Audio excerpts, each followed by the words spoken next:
007 영화 좋아하시는지 모르겠어요. 007 영화는 아무 생각 없이 보기에 딱 좋은 영화입니다. 그렇죠? 예. 영화의 패턴이 있어요. 권선징악, 해피엔딩, 미션 컴플리트. 이런 영화, 주인공이 날아다니고 아주 이런 영화 제가 개인적으로 좋아합니다. 예. 유럽 영화 별로 안 좋아합니다. 영화를 보는데 누가 주인공인지 모르고 막 복잡한 영화는, 그런 영화는 별로 안 좋아해요. 여왕 마고라는 영화 있었는데 영화 끝날 때까지 누가 여왕 마고인지 몰랐어요. 그런 영화 별로 안 좋아해요.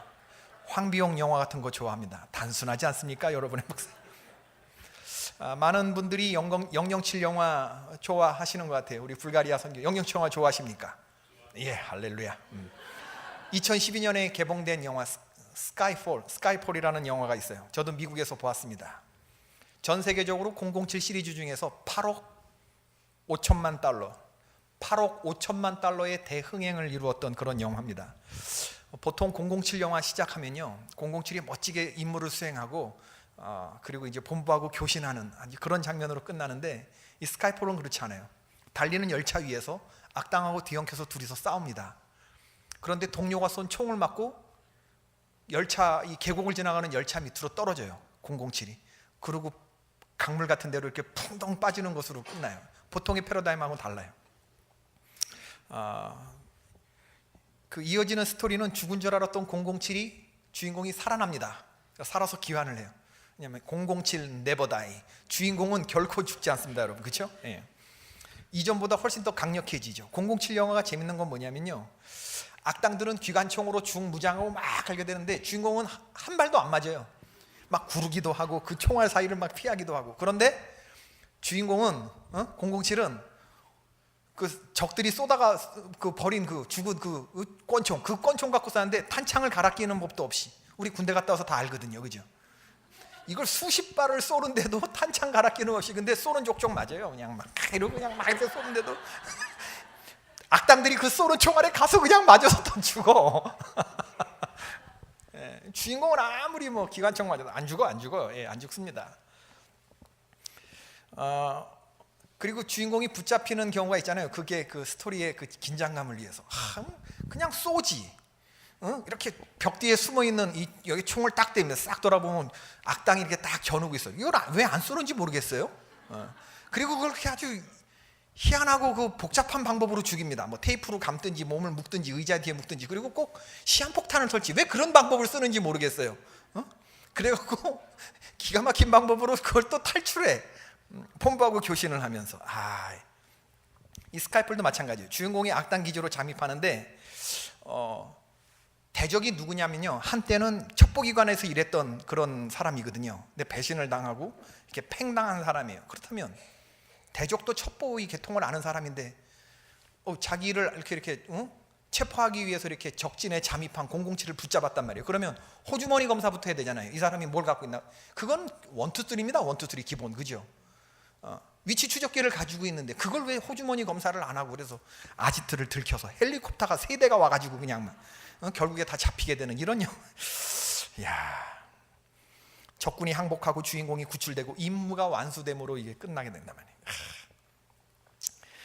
늘 뒤에는 이 본부에 이 빵빵한 지원들이 있는 이 007 영화. 오늘 본문을 보면서 제가 왜 007 영화가 생각났는지 모르겠습니다. 오늘 본문이 꼭 그렇습니다. 헤롯과 교회의 대결, 헤롯과 베드로의 대결.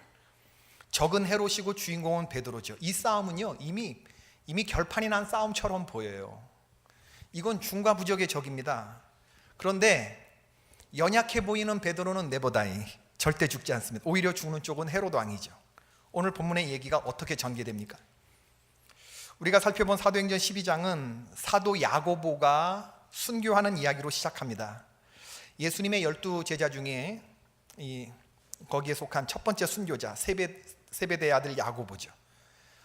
이 야고보는 어떠냐면 예수님의 베드로, 요한, 야고보, 이 first three에 들어가 있던 그런 사람이죠. 누가복음 9장 51절에 보면 예수님을 영접하지 않은 사마리아 사람들에게 불을 내려서 이 사람들 다 쓸어버리자 이렇게 말했던 요한과 더불어서 보아너게, 우레의 아들이라는 별명이 붙었던 그 제자 야고보죠.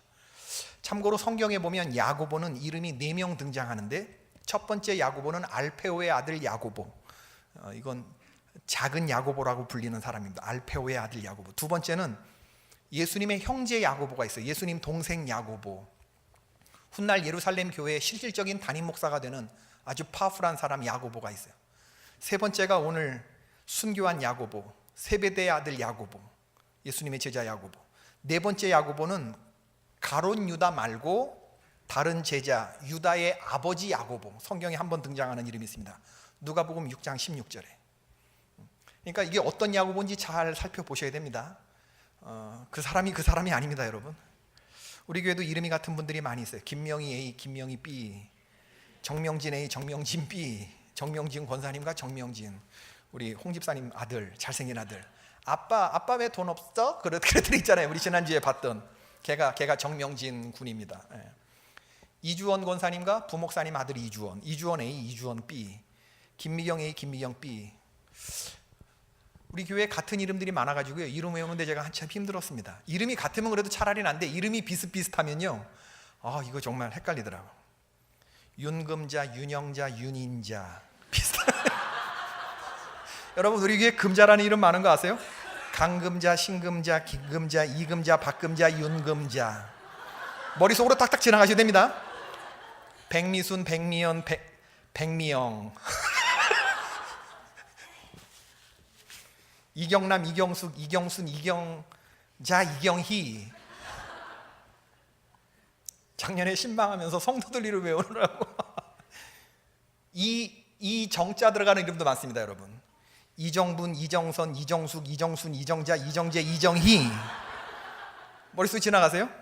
이정분, 이정선, 이정숙, 이정순, 이정자, 이정재, 이정희.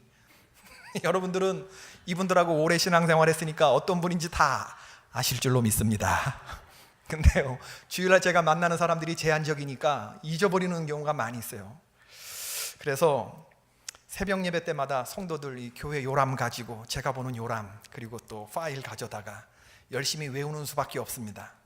그래서 정기적으로 제가 성도들 이름 부르면서 기도하는데, 제가 여러분들 일일이 인사하지 않아도 기도 중에 매일 여러분들의 이름을 부르면서 기도한다는 사실을 믿으시기를 바랍니다. 네. 네 명의 서로 다른 오늘 이름, 오늘 여기요 또 헤롯이라고 하는 이름이 등장 안 하잖아요. 그 세베대 아들 야고보를 칼로 참수하는데 이 헤롯도 이 왕조의 이름이기 때문에 성경에 헤롯도 네 명이 서로 다른 이름이 등장합니다. 첫 번째 헤롯은 동방박사가 보았던 헤롯이죠.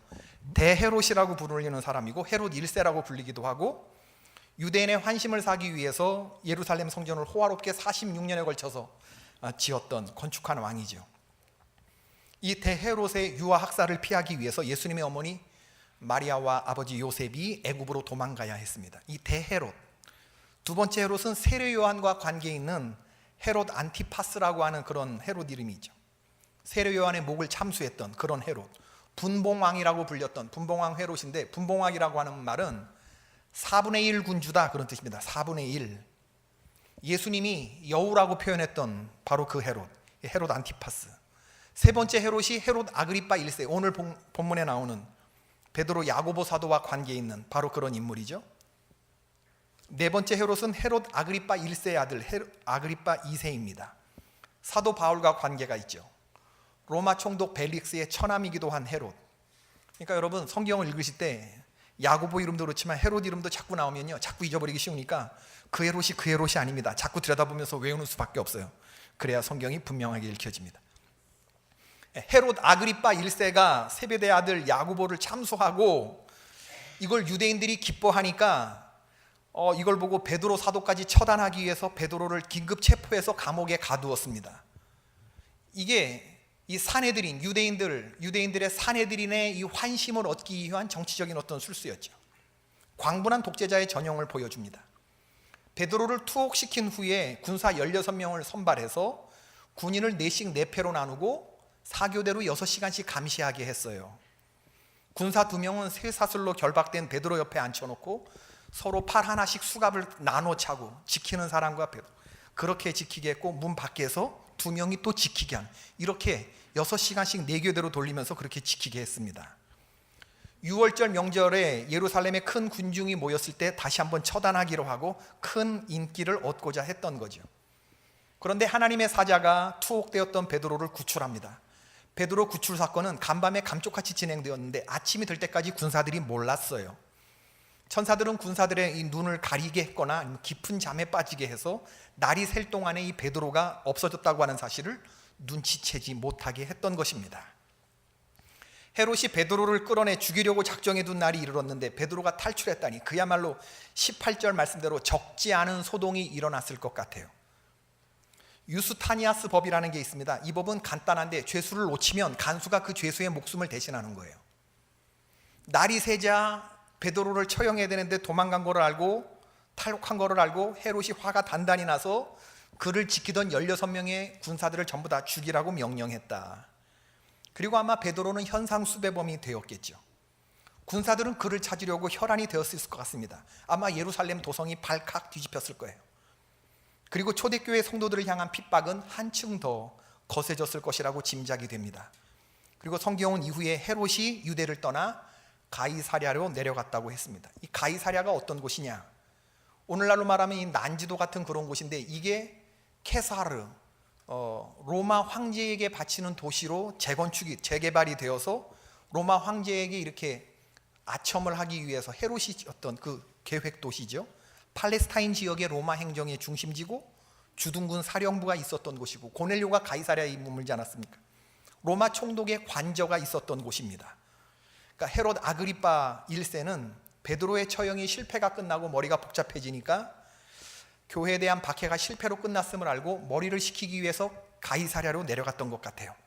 6월절 절기가 끝난 상황이기 때문에 아마 별장에 가서 쉬려고 했던 생각이 있었던 것 같아요. 또 때마침 역사가 요세푸스에 의하면 로마 황제 글라우디오의 생일이 있었던 때라 겸사겸사 내려갔던 것 같습니다. 20절 말씀을 보니까 헤롯이 두로와 시돈 사람들을 대단히 노여워하니 그들의 지방이 왕국에서 나는 양식을 먹는 까닭에 한 마음으로 그에게 나와 왕의 침소 맡은 신하 블라스도를 설득하여 화목하기를 청한지라. 이게 무슨 얘기냐?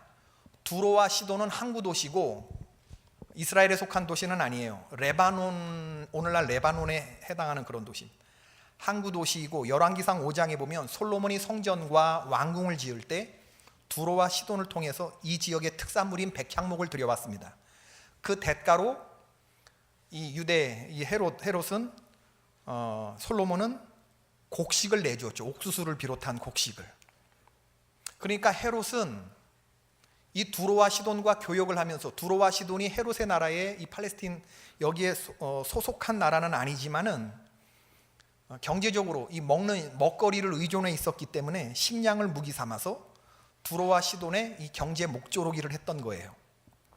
오늘날에도 이런 일들은 쉽게 일어납니다. 식량 원조를 하지 않아서 외교적으로 정치적인 압박을 가하는 것이죠. 먹는 것 가지고 힘을 쓰는 것이죠. 헤롯이라고 하는 사람이 살아가는 방법이 바로 그랬습니다.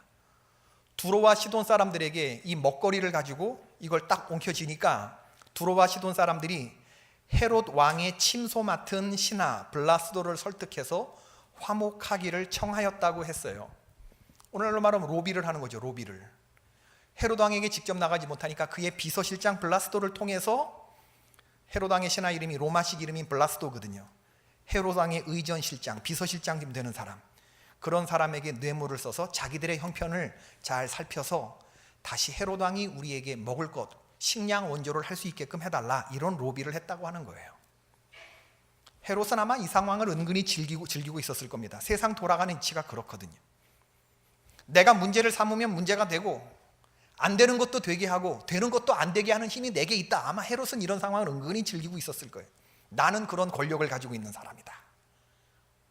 21절에 보니까 헤롯이 나를 택하여 왕복을 입고 단상에 앉아 백성에게 연설하는 장면이 나오는데, 이 날이 어떤 날인지 정확히인지 안 나오지만은 아마 두로와 시돈에서 온 사절단과 평화 조약 체결을 한 날이다, 뭐 이렇게 쓴 주석도 있고, 또 요세푸스의 글에 의하면 황제 글라우디오의 승전 기념일이었다, 이렇게 쓰여진 곳도 있더라고요. 아무튼 헤롯은 이날 왕복을 입었다고 성경에 나오지만은 연회복을 입었던 것 같아요. 연미복을 입었던. 근데 그 연미복이 이렇게 은으로 이렇게 빛을 받던 반짝반짝 빛나는 반짝이 옷을 뭐라 그래요? 스판클이라고 그러나요? 스팽글. 그런 걸로 다 이렇게 입었단 말이죠. 연예인들이 평상시엔 그거 입고 거리 못 나가는 그런 옷들을 왜 무슨 시상식 같은 날은 이렇게 막 입고 나오잖아요. 그런 말도 안 되는 옷을 그거 입고 거리 가면 사람들이 다 미쳤다고 쳐다볼 것 같은 그런 옷들을 뭐 왕의 승전 기념이기도 하고, 그러니까 지금 헤롯이 그런 옷을 입고 백성들 앞에서 연설을 했는데 막 반짝반짝 지중해 그 햇살에 다 반짝반짝하는 그 옷을 보고 또 아주 자신 있게 연설을 했겠죠. 방금 전에 두로와 시돈 사람들을 식량으로 확 휘어잡았거든요. 안 주는 것처럼 하면서 블라스터를 통해 가지고 이렇게 슬쩍 풀었을지도 몰라요. 자기는 그런 힘이 있으니까. 이런 능력을 가지고 이제 막 한껏 우쭐에 있는 상황 속에서 연설을 잘했는데 헤롯의 연설을 듣고 군중들이 이것은 사람의 소리가 아니고 신의 소리입니다. 이렇게 이제 아첨의 소리를 했겠죠. 두로와 시돈 사람들도 있고 막 헤롯을. 근데 사람이 웃긴 게 뭐냐면요, 그런 소리를 들으면 내가 진짜 신인가? 이런 생각을 한단 말이죠. 사람이 교만해지면. 오늘 본문 23절에 보니까 헤롯이 영광을 하나님께 돌리지 아니하므로 주의 사자가 고치니 벌레에게 먹혀 죽으니라. 앞에서 언급한 역사가 요세푸스는 헤롯 아그리파 1세의 죽음에 대해서 상세하게 서술하고 있는데, 헤롯이 갑작스러운 복통으로 인해서 5일 만에 죽었다고, 몸이 썩어 벌레가 생겨났다고 그렇게 기술을 했습니다. 렌달이라고 하는 의사는 이렇게 사람이 갑작스럽게 5일 만에 죽는 것은 회충으로 인한 장폐색 좀 지저분하죠? 회충으로 인한 장폐색일 가능성이 있다. 5일 만에 갑자기 죽는 게, 충으로 죽는 게 바로 그런 것이다. 헤롯이 이렇게 죽었는데 오늘 본문 24절과 25절에 보면 이런 이들과 상관없이 아주 무심하게, 아주 심드렁하게, 그러나 도도하게 하나님의 역사가 이루어지는 것을 볼 수가 있는데, 세상은 요란하나 하나님의 말씀은 흥왕하여 더하더라. 그리고 복음 전파 사역이 계속되는데 바나바와 바울 그리고 마가라 하는 요한이 예루살렘으로부터 안디옥으로 돌아왔다. 이 본문이 아주 굉장히 이질적인 본문인데, 앞선 사도행전 11장 30절과 오늘 부분이 연결됩니다. 아가보라고 하는 선지자가 천하의 큰 흉년이 들 것이라고 예언했는데, 실제로 로마 황제 글라우디오 때 팔레스틴에 큰 흉년이 들어서 어려운 형편에 처하자 지난주에 우리가 살펴보았던 안디옥 교회는 자기들이 큰 헌금을 모아서 바나바와 바울 편에 예루살렘 교회에 구제금을 전달했다고 그랬죠. 그 구제금을 전달하고 지금 바울과 바나바가 다시 돌아왔다, 그 얘기를 하는 겁니다. 바울과 바나바가 예루살렘을 방문한 시점이 AD 46년이고 헤롯 왕이 벌레 먹어가지고 뭐 회충으로 인해서 장폐색으로 죽었든지 어떻게 죽었든지 그 죽은 지가 역사적으로 44년이에요. 그러니까 오늘 본문을 보면 23절과 24절 사이에는 2년의 시간이 흐른 것입니다. 요컨대 말하면 사도행전 12장은 요란한 세상의 모습을 보여줘요. 초대교회에 계속되는 위기 상황. 어떻든지 야고보 사도가 죽었습니다. 무기력하게 당하고 있는 그런 교회인 것 같아요. 대단히 힘이 있어 보이는 이 헤롯 왕이 교회를 압박하는 것 같습니다. 그러나 결론을 보면 죽는 쪽은 헤롯입니다. 세상이 요란하지만 하나님의 뜻은 도도하게 계속해서 흘러가고 있다고 하는 것을 보여주고 있는 것이죠. 교회와 성도는 세상으로부터 박해를 받는 때가 있어요. 그러나 끝내 승리의 면류관을 받아 누리는 존재는 누구냐? 그건 바로 하나님의 백성이고 교회인 줄로 믿습니다. 이 성도들이 살아가는 세상, 사도 야고보의 참수와 사도 베드로의 투옥이 있죠. 광포한 군주 헤롯이 있고 두려움에 떠는 초대교회 성도들의 공동체가 있습니다. 베드로 사도가 풀려나기를 간절히 기도했음에도 불구하고 정작 베드로 사도가 주의 손으로 탈옥하여 저희들이 있는 곳에 도착해서 문을 두드렸을 때 성도들은 놀라 자빠졌죠. 그러고 보면 베드로 사도는 투옥되었고 교회는 저를 위하여 간절히 기도했다고 했는데 베드로가 살아나서 문을 두드렸는데 그걸 믿지 못하는 거 보니까, 여러분, 세상이 아무리 강해 보여도 세상은 강한 존재가 아닙니다. 성도의 기도가 아무리 믿음 없는 기도처럼 보여도 그 기도가 결코 연약한 기도가 아닙니다.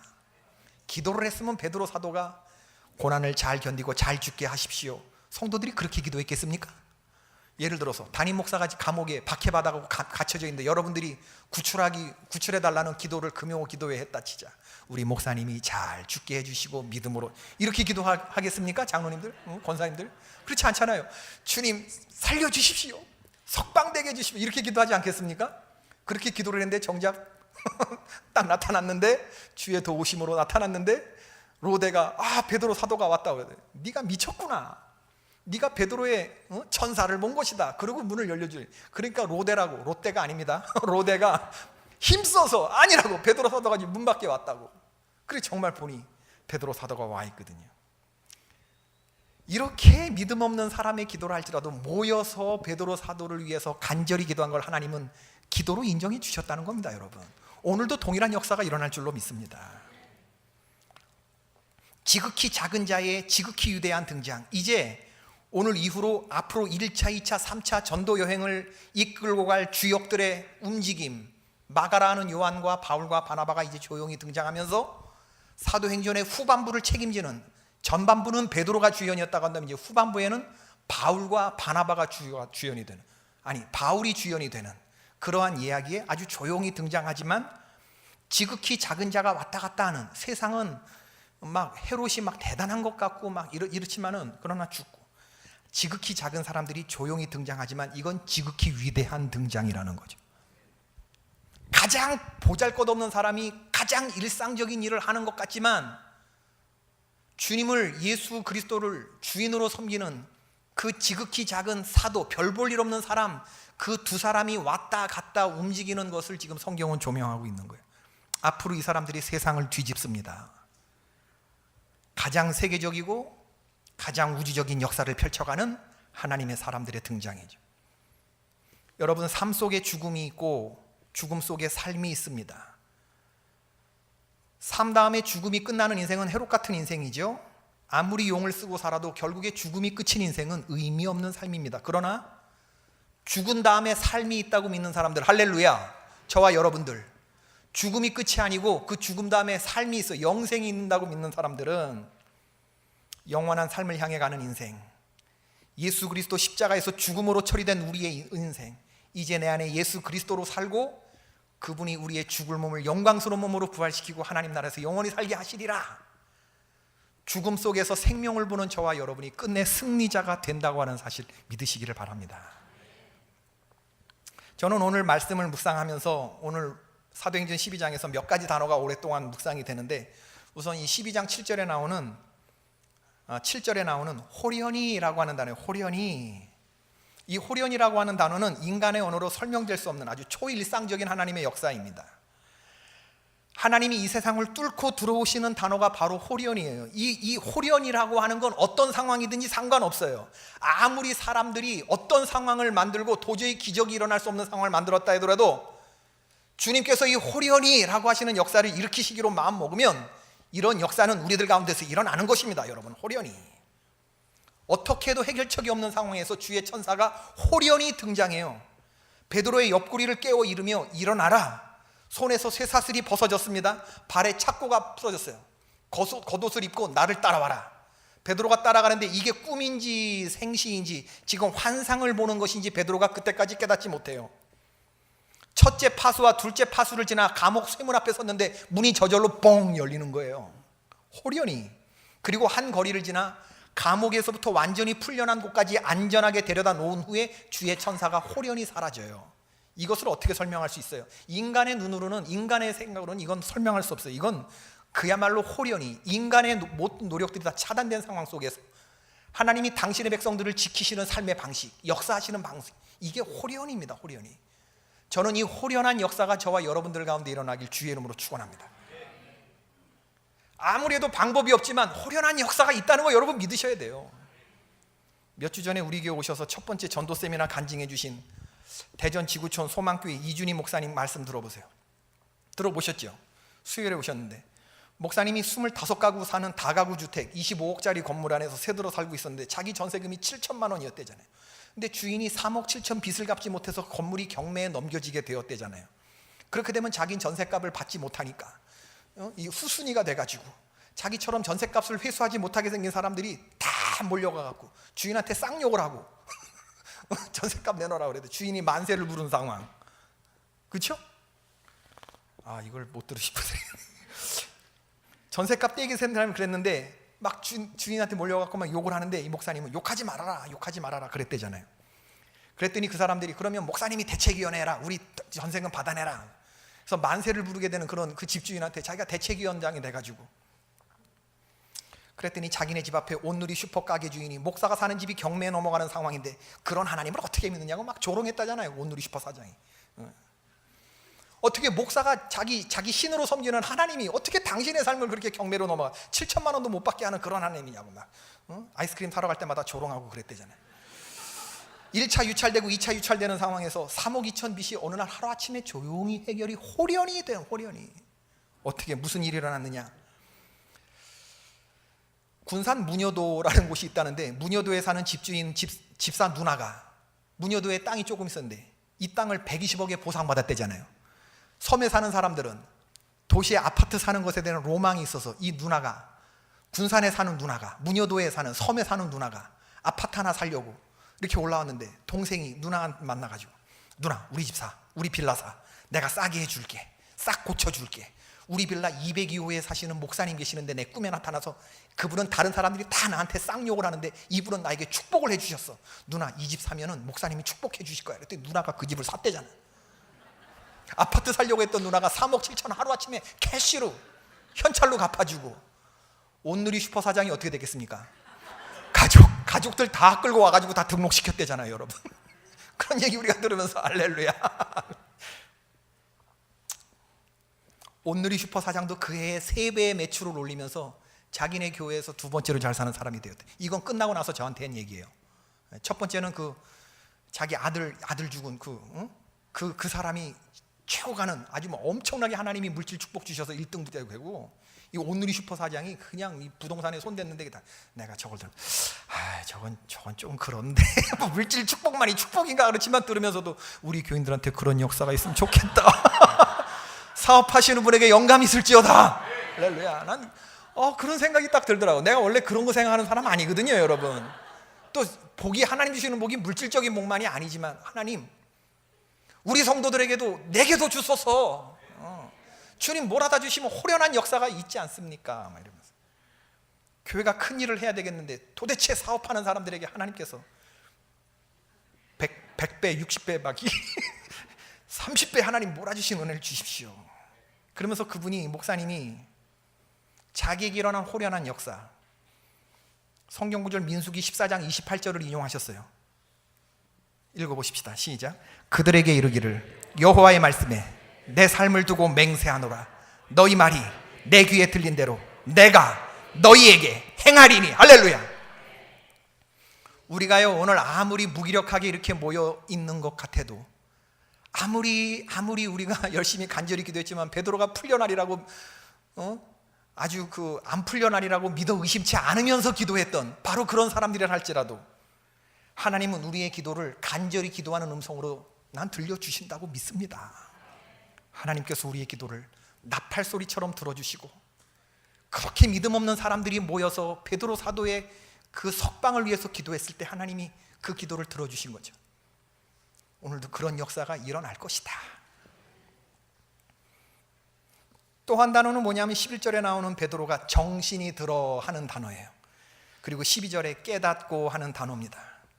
여러분, 아무리 호련한 이런 역사가 일어나도 이거 이준희 목사님이 에이 뭐 일어날 수 있는 상황이지, 아니면 그 집주인이 에이 뭐 3억 7천 급이 그거 뭐 사람의 일인데 그거 갚아줄 수 있는 일이지, 이렇게 보면요 그거 헤롯 되는 겁니다. 여러분, 헤롯이 이미 베드로가 몇 차례 풀려나오는데 이게 하나님의 역사인 걸 그는 깨닫지 못해요. 자기가 축이 먹어 죽어가는 거, 주의 손이 그를 쳤다는 것을 본인이 몰라요. 영적으로 눈이 감기면요 호련한 역사가 우리 옆을 지나가도 이거 깨닫지 못합니다. 믿음의 사람도 마찬가지. 하나님께서 나와 함께 하시지만 영적으로 영안이 감겨 있고 깨닫지 못하면 호련한 역사 아무리 지나가도 그거 깨닫지 못하는. 근데 베드로가 성령 체험한 사람이잖아요. 정신이 들어 다시 한번 깨닫고, 하나님께서 나를 헤롯의 손에서 벗어나게 하신 이유가 있구나, 다시 한번 나를 사명의 자리로 갖게 하시는구나. 오늘 베드로가 당한 상황을 보면 사도 바울의 표현으로 사자의 입에 들어갔다 나온 상황입니다. 여러분, 죽음의 일보 직전까지, 지옥 아랫목까지 갔다가 오는 상황이죠. 사방으로 우겨쌈을 당하고 거꾸로 트림을 당하고 박해를 받은 상황입니다. 그렇지만 하나님은 베드로로 하여금 절대 매이지 않게 하셨습니다. 헤롯의 손에서 풀려나게 하셨습니다. 17절에 보니까 야고보와 형제들에게 전하였다고 했는데, 여기 나오는 야고보는 이제 앞으로 15장에 등장하는 예루살렘 교회 담임 목사인 예수님의 동생 야고보입니다. 베드로가 간략하게 자기가 어떻게 풀려나왔는지를 설명하고 베드로가 어디를 향해서 갔는지 그 행선지는 성경에 안 나와요. 캐톨릭 사람들은, 이 천주교 사람들은 베드로가 아마 로마로 피신해서 로마의 교회를 세웠을 것이다, 로마 교황 뭐 이런 걸 이제 세워야 되니까 그렇게 얘기하지만 그건 근거 없는 얘기고, 어떤 주석가는 아마 베드로는 그 길로 안디옥 교회로 피했을 것이다, 이 주장이 조금 더 타당해 보이죠. 그곳에서 베드로는 이방 선교의 전초기지가 되었던 귀한 사명을 감당한 안디옥 교회의 활발한 선교를 눈으로 보면서 하나님의 복음이 유대 사람들에게만 갇히지 않고 이방으로 뻗어나가는구나를 아주 몸으로 체험하고 체득하고 알았을 것이다. 그래서 훗날 이렇게 호련히 조용히 사라진 이 베드로, 수배령이 내렸을 테니까 조용히 사라진 베드로가 이제 15장에 등장하는데, 그때는 당당하게 예루살렘에 입성해요. 사도들과 장로들과 모든 바리새인 사람들이 다 모여있는 제1회 공의회에 나타나서 이방인들의 할례받지 않은 구원 문제를 해결하기 위해서 모든 사람들이 이방인 지도자 바울과 바나바 그리고 야고보 사도 예루살렘에, 이방교회와 예루살렘 교회가 서로 모여서 큰 명실상부 제1회 신학적인 어떤 문제를 해결하기 위해서, 할례받지 않은 이방인들도 구원받을 수 있게끔 하는 어떤 이런 풀리는 고리를 풀기 위해서 모이는 것이었거든요. 이 회의의 의장이 야고보였는데 그 회의에 물꼬를 트는 발언을 한 게 누구냐면 그게 베드로입니다. 여러분, 이 베드로는 내가 너를 사람이 낚는 어부가 되게 하리라 하신 주님의 말씀 그대로 설교했을 때 3,000명 회개하고 고넬료 이방인 그의 가족에게 세례를 주고, 그리고 이제 곧 나오는 사도행전 15장에서 이 할례받지 않은 이방인들이 복음을 듣고 성령이 임하는 것을 간증하면서 우리 이 문제 풀어야 된다고 이렇게 이방인들 편에서 목소리를 스피크업했던 사람, 그게 베드로예요. 그 발언 하나로 그의 종교적이고 이전의 이 커리어와 경험과 그의 어떤 존재감으로 인해서 수많은 허다한 이방인들이 돌아오게 하는 놀라운 사명을 베드로가 감당해요. 이건 개인적으로 전도해서 결신자 얻는 것보다 그 당시에 이 제도를 풀고 종교적인 장벽을 허물고 문화적인 장벽을 넘기는 이런 일에 큰 몫을 감당했다는 것을 보면 그는 정말 사람 낚는 어부의 사명을 감당하게 된 것이죠. 여러분, 저는 오늘 여러분들이 어떤 어려움에 놓여 있는지, 여러분들을 괴롭히는 헤롯은 누군지, 어떤 문제가 여러분의 손발을 묶고 발목에 착고를 채우고 있는지, 그러나 여러분 분명한 것은 만일 여러분이 하나님이 기뻐하시는 하나님 나라와 그의 의를 구하는 과정에서 영혼 구원의 열정을 간직하고 그것을 놓고 기도하고 있다고 한다 그러면 여러분을 얽매고 있는 모든 헤롯의 권세들은 풀려지게 될 줄로 믿습니다. 헤롯이 결코 여러분을 삼키지 못할 거예요. 주의 천사가 호련히 여러분들을 지키고 보호하는 그것을 믿으셔야 돼요. 여러분이 욕심으로 구하는 것이 아니라 하나님의 영광이 되는 어떤 목적을 가지고 벌인 일이라고 한다 그러면 하나님께서 여러분을 도우실 겁니다. 죽을 자리에 가 있다고 할지라도 하나님 지켜주실 거예요. 강력한 본부의 지원을 007이 받듯이 저와 여러분이 그 하나님의 지원을 받게 될 것입니다. 여러분과 저 헤롯의 길이 아니라 사도 베드로의 길을 걸어갈 수 있게 되기를 바라요. 오늘 그래서 여러분들이 이렇게 기도할 수 있기를 바랍니다. 베드로 사도를 사자의 입에서 건져주신 하나님, 지금 주님의 길을 걷는 저에게도 동일한 은혜를 주시옵소서.